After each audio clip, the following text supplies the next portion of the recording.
بسم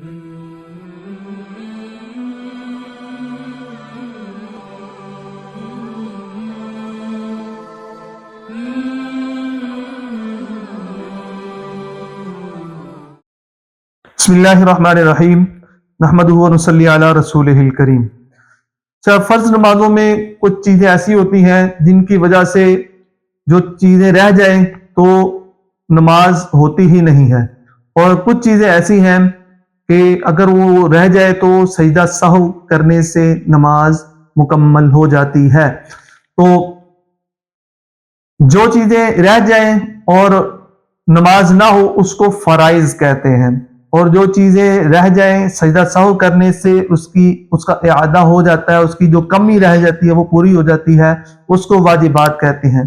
تو نماز کے واجبات کل 14 فقہائے کرام نے ہر کتاب میں لکھے ہیں۔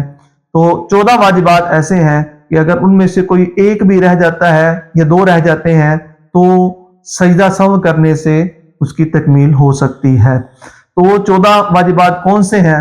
نمبر 1 کہ فرض نمازیں جو ہیں، فرض نمازیں اس کی پہلی 2 رکعتوں کو قرات کے لیے مقرر کرنا، ٹھیک ہے۔ اور نمبر 2 فرض نماز جو 3 یا 4 رکعتوں والی نماز ہے اس کی تیسری اور چوتھی رکعت کے علاوہ ہر نماز کی ہر رکعت میں، چاہے وہ نماز فرض ہے، چاہے وہ نماز واجب ہے، چاہے وہ نماز نفل ہے، تو ہر نماز کی ہر رکعت میں سورۃ فاتحہ کا پڑھنا واجب ہے۔ اور جو فرض نماز کی تیسری اور چوتھی رکعت ہے اس میں سورۃ فاتحہ کا پڑھنا واجب نہیں بلکہ سنت ہے، ٹھیک ہے۔ فرض نماز کی پہلی 2 رکعتوں میں اور اسی طرح جو باقی جتنی بھی نمازیں ہیں ان کی ہر رکعت میں سورۃ فاتحہ کا پڑھنا واجب ہے۔ اور اسی طرح فرض نماز کی جو پہلی 2 رکعتیں ہیں اس کے علاوہ باقی ہر نماز کی ہر رکعت میں سورۃ فاتحہ پڑھنا، اور پھر سورۃ فاتحہ کے بعد کوئی ایک بڑی آیت یا 3 چھوٹی آیتیں، جو تیسرا واجب ہے کہ ایک بڑی آیت یا 3 چھوٹی آیتیں اس میں پڑھی جائیں گی۔ اگر کوئی بندہ بھول گیا ہے سورۃ فاتحہ پڑھتے اس نے سیدھا رکوع کر دیا ہے تو اس صورت کے اندر اس کی نماز میں کمی رہ گئی اور اس کو جو ہے وہ سجدہ سہو کرنا پڑے گا۔ نمبر 4 کہ جی جو سورۃ فاتحہ ہے اس کو جو دوسری بعد والی سورت ہے اس سے پہلے پڑھنا یہ بھی واجب ہے۔ اور نمبر 5 قوما کرنا، نماز کے رکوع کے بعد جو سیدھا کھڑا ہونا ہے وہ قوما کرنا بھی واجب ہے۔ 2 سجدوں کے درمیان بیٹھنا جلسہ اس کو کہتے ہیں، یہ بھی واجب ہے۔ اور اسی طرح یہ جو سجدے، رکوع اور قیام کو الگ ترتیب کرنا، یہ نہیں کہ پہلے سجدہ کر لیا پھر قیام کر لیا پھر رکوع کر لیا، تو اس ترتیب کے ساتھ کرنا بھی واجب ہے۔ اسی طرح اس کو کہتے ہیں تعدیل ارکان، یعنی کہ پہلے قیام ہے پھر رکوع ہے پھر سجدہ ہے، اور اس میں اچھی طرح بیٹھنا بھی ہوتا ہے۔ جو سجدہ ہے اس میں اچھی طرح ادا کرنا ہے، قیام ہے تو اس کو بھی اچھی طرح پورا کھڑا ہونا ہے۔ تو مطلب کہ اس ترتیب سے کرنا ہے۔ قیام کرنا فرض ہے، رکوع کرنا فرض ہے، اور لیکن اس کو ترتیب کے ساتھ کرنا یہ بھی واجب ہے۔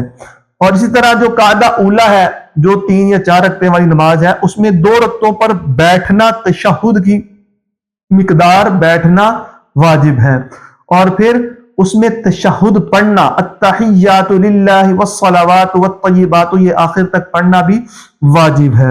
اسی طریقے میں جو امام ہے اس نے جہری نمازیں ہیں تو قرات اونچی آواز سے کرنی ہے، سری نمازیں ہیں تو قرات آہستہ آواز میں کرنی ہے۔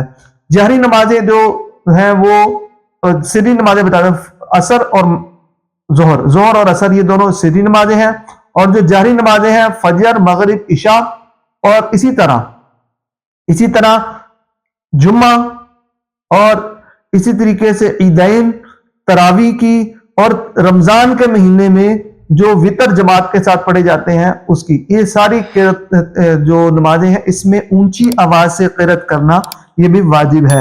اسی طریقے سے لفظ سلام سے السلام علیکم ورحمت اللہ، السلام علیکم ورحمت اللہ کہہ کر نماز کو ختم کرنا بھی واجب ہے۔ اگر کسی نے کسی اور لفظ کے ساتھ جو ہے وہ ادا کر لیا، سلام پھیر لیا، تو اس کی نماز تو ہو جائے گی، لیکن اس کو سجدہ سہو کرنا ضروری ہوگا۔ اسی طریقے سے جو وطر کی نماز ہے اس میں تکبیر کہنا، اللہ اکبر کہنا بھی واجب ہے، اور پھر اس کے بعد دعائے قنوت پڑھنا بھی واجب ہے۔